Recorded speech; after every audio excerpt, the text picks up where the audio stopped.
좋아요, 구독! 역시 AI를 대표하는 챗 GPT에게 질문을 던져보고요. 그리고 챗 GPT가 하는 이야기에 우리가 인사이트를 더하려면 인간 대표의 말도 필요합니다. 강관우 앵커에게 어떤 인사이트를 갖고 있는지까지 한번 여쭤보도록 하겠습니다. 자, 그렇다면 먼저 오늘 챗 GPT에게 어떤 질문을 던졌는지 화면 통해서 함께 만나보시죠. 네, 저희가 챗 GPT에게 오늘도 물어봤습니다. SVB 실리콘밸리 은행의 파산의 여파가 상당히 길게 그리고 충격적으로 이어지고 있는 상황입니다. 이런 상황에서 우리가 과연 미국의 은행들을 신뢰할 수 있는 것인가, 이 부분에 대해서 챗 GPT에게 물어봤는데요. 어떤 답변을 내놨을까요?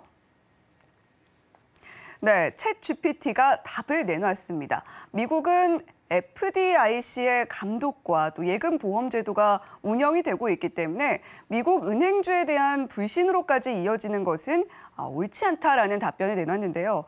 기본적으로 신뢰와 그리고 안정적으로 운영이 되고 있는 미국 은행들이기 때문에 챗 GPT는 미국 은행주까지 불신을 이어갈 필요는 없다라는 답변을 내놨습니다. 자, 더불어서 물론 그럼에도 불구하고 각 은행별로 SVB처럼 경영 상황이라던가 또 대외적 요인에 의해서 파산을 하는 그런 변수들은 물론 발생할 수 있다라는 것도 우리가 염두에 둬야 한다라는 답변을 내놨고요.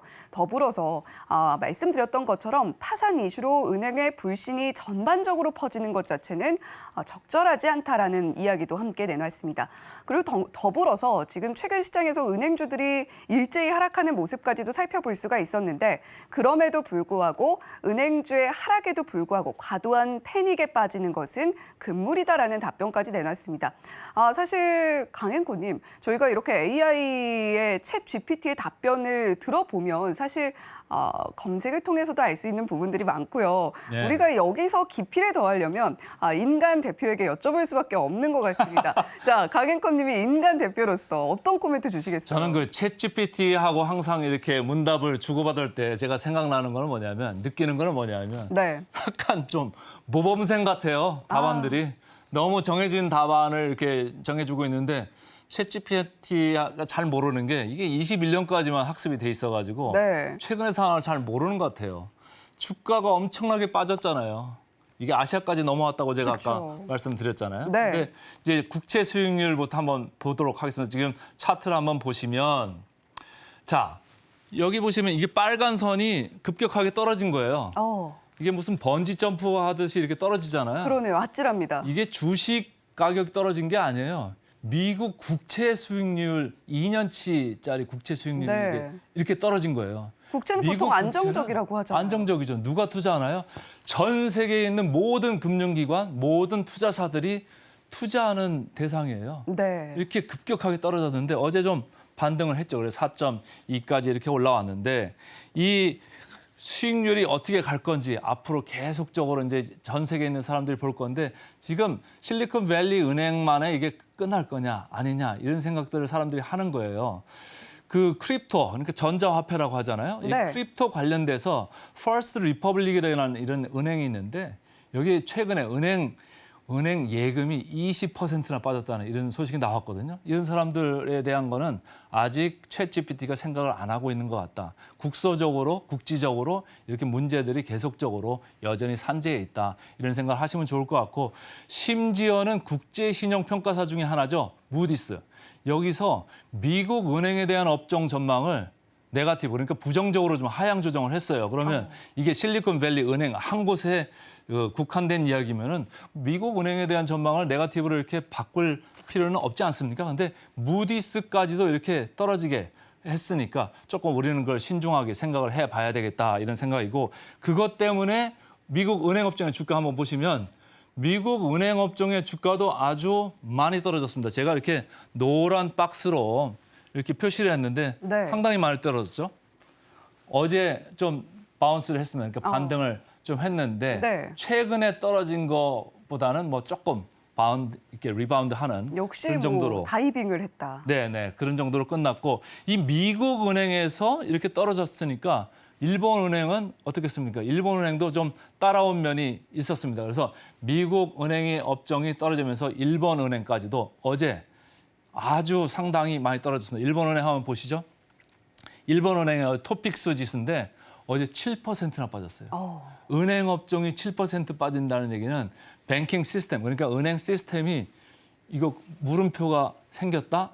이렇게 좀 시청자분들이 이해를 하셔도 좋을 것 같고 네. 그렇다고 보면은 한국금융업은 좀 안전지대일까 이런 생각들을 여러분들이 좀 하실 수 있잖아요. 한국금융업 보시겠습니다. 빨간 줄이 은행업종이고 은행업종이 보험이나 증권보다는 더 밀려 내려와 있네요. 그죠? 그다음에 보험, 증권 이쪽으로 보셔도 아직 미국이나 일본 같이 이렇게 험악한 그런 모습은 아니다 이런 생각을 하시면서 보면 되는데 이게 코로나로 사실은 지난 몇 년 동안 우리가 힘들었잖아요. 네. 전염되는 게 이게 문제인데 코로나만 전염되는 게 아니고요. 은행 이슈도 지금 전 세계로 전염될 수도 있는 아주 조그마한 거지만은 계속해서 주목을 해 봐야 되는 그런 이슈가 돼서 오늘 챗GPT하고 계속 이렇게 문답을 나눠본 거고 사실 은행업종 어제 제가 말씀을 드렸습니다마는 우리가 은행업종을 볼 때 뭐 PER 그러니까 주가 수익 배율로도 이렇게 보는데 한번 차트를 보시면 코스피라고 하는 우리가 종합지수라고 하는 것보다 한참 저 밑에 가 있습니다. 은행 이렇게 제가 파랗게 표시를 했는데 네. PER이라고 하는 게 5.6배예요. 그러면 거의 반도 안 되잖아요. 그렇죠. 은행이 지금 왜 이렇게 할인돼서 거래될까요? 어제 제가 말씀드렸습니다마는 나가 있는 대출이나 이런 거에 대해서 의심이 많은 거예요. 지금 미국에서는 저런 지방은행들의 문제가 지금 촉발이 돼가지고 이슈가 됐지만 우리나라는 뭐 계속적으로 지금 신문지상이나 뉴스에 지금 나왔던 이야기들이 부동산 PF 여기에 문제가 많지 않겠나? 네. 이런 생각들을 좀 많이 하게 만들고 있고 개인 채무 문제도 상당히 지금 불거지고 있어가지고 이런 것들이 지금 밸류에이션에 나와 있는데 문제는 지금 이미 싼 밸류에이션이 더 싸질 수도 있다라고 보는 거예요. 지금 아까는 PER 그러니까 주가 수익 배열로 봤지만 지금 장부 가치 대비해서 한번 보겠습니다. 네. 빨간 줄이 KB금융이고 신한지주, 녹색이 하나금융지주입니다. 지금 더 내려가고 있잖아요, 그죠? 최근에 좀 내려가기 시작한 첫 번째는 뭐 정부 관계 당국에서 좀 대출 금리 좀 내려야 되는 거 아니냐 이런 네. 얘기도 있었잖아요. 그때부터 내려가기 시작한 건데 최근 내려가는 거는 미국 은행 이슈가 좀 여파를 미쳤다 이런 생각을 하시면 좋을 것 같고 그래가지고 할인되고 또 할인되는 이런 상황이 오고 있다 이런 그 모습입니다. 그래서 저는 어디에서 멈출까? 제가 뭐 정확하게 이렇게 핀셋으로 이렇게 딱 집어낼 수는 없습니다만은 기본적으로 예금자들이 은행으로 뛰어가는 그런 뱅크런 이런 일이 좀 멈춰줘야 돼요. 요새는 뭐 그렇게 은행까지 안 뛰어간다고 하더라고요. 스마트폰으로 이렇게 눌러가지고 네. 은행들을 그냥 다 빼버리고 다른 데로 보내고 이렇게 하면서 지금 문제가 생기는 건데 이런 게 조금 잦아들고 그다음에 미국 국채 수익률의 이런 진폭이나 이런 변동성도 상당히 줄어들어야지 이제 이게 바닥이라고 우리가 볼 수 있는데 어제 뭐 미국 장이 좀 기술적으로 올랐습니다만은 아직은 제가 왔다 갔다 하는 이런 장인 것 같고 제가 볼 때는 신뢰의 이슈가 지금 전 세계에 좀 만연하고 있다. 이걸 신뢰의 이슈는 조기에 좀 차단했으면 좋겠다 이런 생각을 하고 있습니다. 좋아요, 구독!